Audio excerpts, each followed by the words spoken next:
I think that there's a funny thing that happens that's mostly in our minds. Now, I know I've experienced this when I'm speaking at a school or at an event or something, where you focus on the one or two people that are negative or are a problem. And it could be the whole audience is into it. 90% of them are having fun. They're laughing. They're engaged. But then there's like a group over here that are talking, or maybe they're yawning, or their eyes closed, and you're like, well, what's wrong with them? Why aren't they listening? And you focus on those couple people instead of the group that are supporting you and into it. And you know what happens? It's so funny. More often than not, those people that I think that are talking that aren't into it are the ones that come up to me afterwards and are super engaged and excited. Right. And maybe they were just talking about something that I said to someone and how it applied to them, or there's something like that. I don't know. I feel like it's just a natural thing to think people are judging you, especially at a young age. Like in junior high, I remember you wasting all this time, like you're standing there at the lunchroom, you think everyone's looking at you, everyone's talking about you, and you're so worried about what other people's perception is, when really they are doing the exact same thing, and they're over there worried about, are you thinking about them and talking about them? So everyone's just worried about everyone else and just thinking about themselves, really. So I don't know. I think that's so telling. When I was in high school, just kind of going off of that, when I was in high school, my second year of school, my second year of school was when I booked Ned's. Okay. And so for those, though, real quick, for people listening or watching this, tell us a little bit about the Ned's, like the show, the experience. Well, so just a quick background. Yeah, for people who don't know your work. I played a character named Coconut Head on a show called Ned's Declassified School Survival Guide. Coconut Head. Yes, on a show called Ned's Declassified School Survival Guide on Nickelodeon. It aired new episodes for 3 years, and then there was a movie, TV movie. And there was? Yeah. Were you in the movie? Yes. Well, you had to be. Your role was pretty, like, I mean, I didn't know how recognizable your character was until we started going into schools and we put your face on the screen. I think my character was certainly one of the more recognizable because he was so visual. The crazy hair. Yeah. What do we even call that haircut? So it's like the Dumb and Dumber. Is it the bowl cut? It's like a bob. It's a bob. Yeah, because the bowl goes to the ears, and I believe the bob goes down to below the ears to the neck. Okay, it's like a bowl on steroids. Yeah, I called it Velma. Velma's haircut from Scooby-Doo. Okay. Yeah. No, yeah. That's actually good. That's actually good. I know Velma. They watch some Scooby-Doo. So yeah, I played this character that was originally supposed to just be like a visual gag, like, hey, look at that funny guy. And then that's what you saw.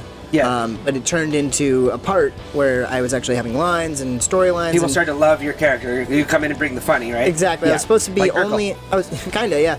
I was supposed to only be in the first episode as a visual gag, and then they liked me again, so they put me in the second episode, and then they wrote me into the third, and then I was in every episode of the first season, and then most of the rest of the episodes throughout the entire show.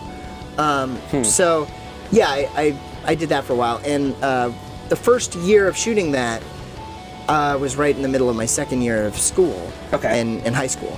Okay, so you're a sophomore. I'm a sophomore. Okay. And I had to leave school a lot, and I was constantly, missing a couple days of the week, and it was a whole issue where, like, my teachers didn't like that they had to work extra to make my schedule. The actor kid. Yeah, and so I ended up becoming. I went to a distance learning school, which is where basically here's your textbooks. You have 365 days to finish the textbooks and all the work in them.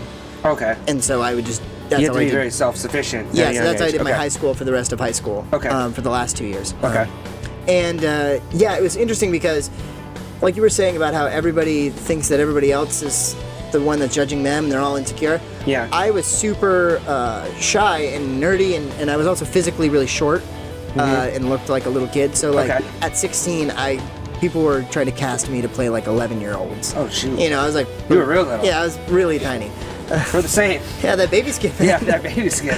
I feel like I'm one of the few people that can really feel your pain and relate to this. Yeah. So right. I've seen your old home movies. Yeah. Little guy syndrome. Everybody would always pick on me, or girls I thought were cute would be like, "Oh, you're adorable, like a little brother." Yeah. It was just nothing I wanted was at school socially. And so then when I left school, that's all I remembered of school and everybody I knew.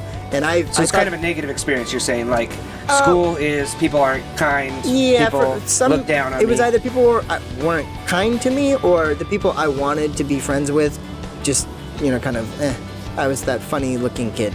And they did, or, didn't really give me the time of day. And so that's how I left school, remembering those people. And then when I went off and shot the show for the next 2 years after that, I became like a legend at the school. That's what I was gonna say. I would think you were doing something that all the kids would be jealous of. Here is like with Taylor. He in high school he got his acting career going, and people are seeing him on TV, and all of a sudden it's like, oh, that's cool. People automatically look at you differently when you get that stuff going. So while you had this kind of negative experience, during those 2 years, all of a sudden you became like, that's our guy. Like, we love Rob. And everybody, he's Coconut Head. So, and that was in Valencia, and I still live in Valencia, so I see a lot of these people all the time, and like I'm like this legend, quote unquote, of their high school years. They're like, I knew him when we went to school with him. Yeah, and so they all look up to me, and they all want to say hi to me, and they're all extremely nice, and it was weird because I got 2 years away from that, and so then when I came back to see that, and it was like, but I thought you were different.